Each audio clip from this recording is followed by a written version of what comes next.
Aujourd'hui, une patiente m'a dit « Je ne peux pas m'empêcher de demander aux gens de regarder mes yeux ».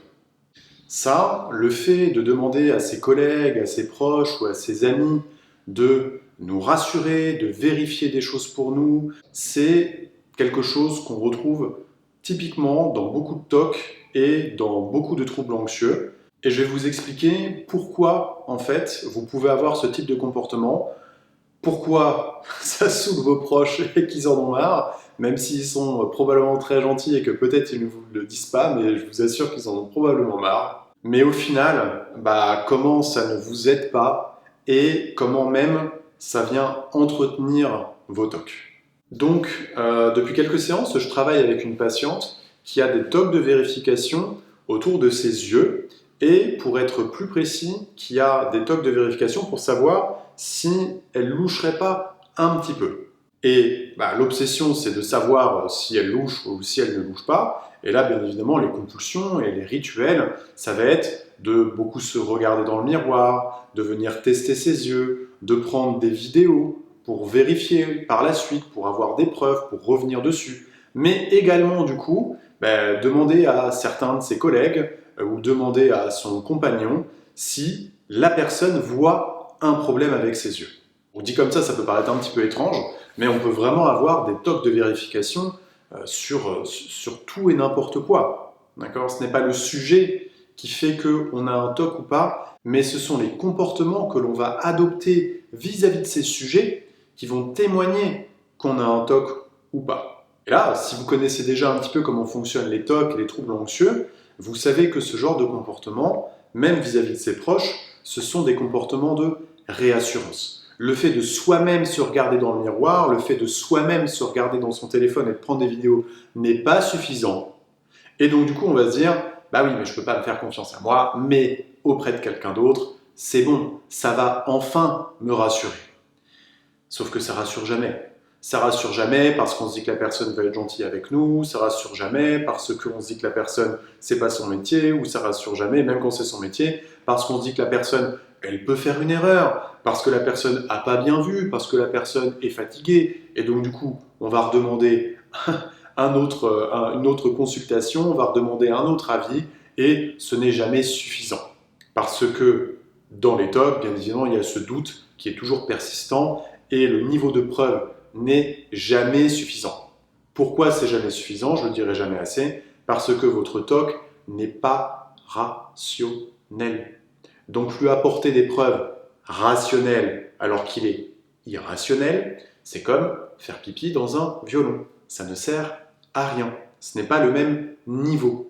Et le problème, c'est que ces comportements, en fait, ce sont des compulsions, ce sont des rituels comme exactement tous les autres, qui viennent vous piéger et qui viennent vous maintenir dans votre TOC. Et il y a même parfois un effet de vase communicant, c'est-à-dire que vous allez faire moins de rituels vous-même, vous allez faire moins de stratégies de réassurance, tout simplement parce que c'est les autres qui s'en chargent. Ou alors, les deux sont déjà pas mal élevés, et là, c'est vrai que c'est le plus handicapant. Et souvent les patients viennent me dire « Oui, mais si j'arrête de leur demander, du coup, comment je vais faire ?» Oui, parce que là, on enlève la rassurance et c'est la peur que l'anxiété remonte de l'autre côté. Mais il n'y a que vous qui pouvez développer vos capacités et vos compétences pour faire face correctement à vos TOC. Ce n'est pas quelque chose qui peut être délocalisé, qui peut être externalisé avec autrui. Mais tant que vous n'aurez pas arrêté de vous rassurer grâce à autrui, eh bien, vous ne développez pas vous-même ces capacités-là. Donc vous allez devoir éviter, donc vous allez devoir arrêter de demander à autrui de vous rassurer, peut-être prendre une plus grosse part du coup des obsessions, de la compulsion et de l'anxiété pour ensuite pouvoir développer vous-même ces capacités. Sauf que je sais que ça, très souvent, c'est pas forcément évident à dire. C'est pas forcément évident à dire parce que c'est une béquille. Une chose que vous pouvez faire, si votre psychologue vous le propose, en tout cas moi je sais que c'est quelque chose que je propose à pas mal de mes patients quand le cas arrive, notamment quand c'est des parents ou des conjoints, conjointes, les très proches, eh bien c'est de les inviter en consultation. De faire juste une consultation en couple ou en famille, pour que je puisse expliquer, avec l'accord du patient à l'évidence, les difficultés que rencontre la personne et comment, même si je sais que le conjoint, la conjointe et la famille veulent le mieux pour le patient, comment en fait ces comportements viennent de manière insidieusement renforcer le problème. Donc ça déjà c'est super important pour que les proches le comprennent sans bien évidemment les culpabiliser. Mais c'est qu'eux aussi en fait, ils ne sont pas psychologues, pas thérapeutes, et donc du coup utilisent des stratégies à court terme qui vont entretenir le problème à long terme. Une métaphore que j'aime beaucoup utiliser, c'est prendre l'exemple en fait avec l'alcool. C'est que là, vous avez votre proche qui est là et qui vous dit « Mais je suis en manque d'alcool, donne-moi de l'alcool ». Est-ce que vous lui donnez ou est-ce que vous ne lui donnez pas?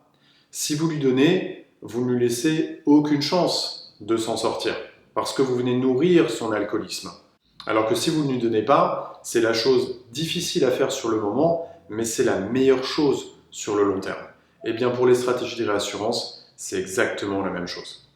Et c'est important qu'il y ait un contrat entre le patient et entre ses proches dans un moment calme où le patient va clairement exprimer son envie que ses proches ne répondent pas à ses demandes, même si elles sont insistantes.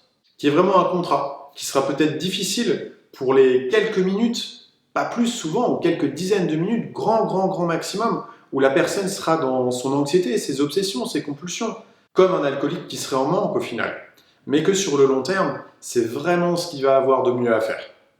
Une autre chose qui se passe souvent, c'est que en sachant que il y aura un mur de non en face de lui, eh bien, le patient, ne va même plus avoir envie de se servir de ses proches pour assouvir ses tocs. Parce que le TOC, en fait, il n'est pas assez con pour se prendre des murs, il n'est pas assez con pour investir de l'énergie où il sait que ça ne servira à rien, donc il ne va même pas essayer.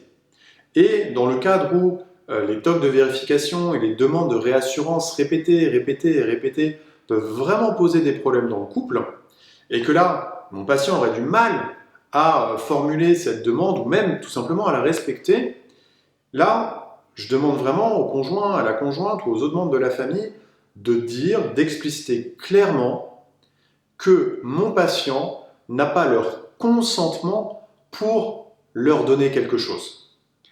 Tu n'as pas mon consentement pour me demander de vérifier quelque chose. Tu n'as pas mon consentement pour me demander si tu as bien fait ceci ou si tu as bien fait cela ou si je pouvais te rendre tel ou tel service. Tu n'as pas mon consentement. Et j'utilise le mot consentement sciemment. Parce que quand on entend ce mot-là, forcément on entend agression sexuelle, on entend sexualité. Et en fait là, moi l'image que je donne, donc c'est comme s'il y avait un homme et une femme qui étaient en train de baiser et l'homme veut faire un truc et la femme veut pas faire ce truc-là parce qu'elle aime pas ça. Eh bien elle lui dit non. Voilà. Non, tu as peut-être envie, tu aimes peut-être ça, mais moi j'ai pas envie, je suis pas d'humeur, ou alors c'est pas ma came, donc du coup tu n'as pas mon consentement pour faire ça avec moi. Voilà. Si vous êtes du genre à vouloir insister, on va dire que vous êtes un sacré goujat, pour le dire poliment, mais en fait là vous comprenez que non, c'est la limite de l'autre. Et si vous aimez la personne avec qui vous êtes, ou en tout cas si vous la respectez, vous n'avez pas envie d'aller au-delà de sa limite, vous n'avez pas envie de transgresser sa limite, vous n'avez pas envie de faire quelque chose qu'elle ne supporte pas ou de faire quelque chose pour lequel elle ne vous a pas donné son autorisation. Donc parfois, c'est vrai que quand on met les proches dans nos rituels, quand notre pathologie vient aussi du coup, non pas uniquement nous contaminer nous-mêmes, mais vient aussi contaminer les gens autour de nous, c'est souvent un facteur bloquant en thérapie et c'est souvent un facteur de maintien en fait du trouble. Et il y a parfois besoin de voir les choses d'une manière un petit peu systémique, ne pas oublier d'interroger comment le symptôme est vécu aussi dans le couple, est vécu dans le foyer, pour venir agir aussi là-dessus.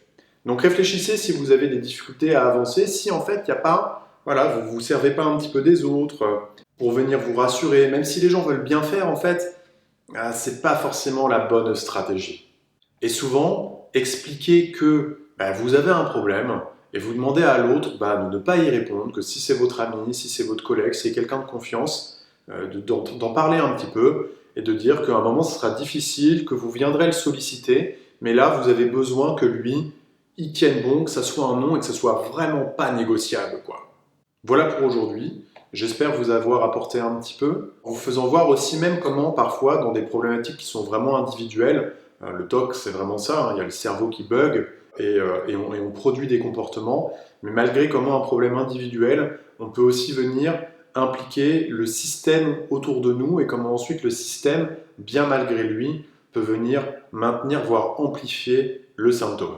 Si cette vidéo vous a plu, n'hésitez pas à me mettre un petit pouce, à vous abonner à la chaîne. Ce type de thématique vous intéresse parce qu'on va vraiment parler beaucoup de ça. On va parler beaucoup de troubles anxieux, on va parler beaucoup de TOC et je pense que c'est super intéressant de voir comment est-ce que ça peut se passer en séance, comment est-ce que d'autres personnes aussi peuvent réagir pour que vous vous sentiez moins seul et pour pouvoir apprendre de l'expérience des autres et de l'expertise aussi d'un professionnel de santé.